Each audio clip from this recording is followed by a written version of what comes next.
Potkal jsem tě zase po letech, byla si krásnější, než jsem si tě pamatoval. Povídali jsme si o dětech, trochu jsem přeháněl, trochu se naparoval. Chtěla si týpka z lepší rodiny a celý večery tvrdila mi kdesi cosi. Slyšela tikat sluneční hodiny a měla dokonalej přehled o tom, co se nosí.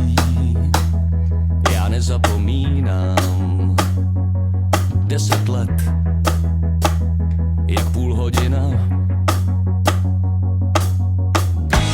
Mám chuť řvát jak na lesi, že mám pro tebe postel s nebesy.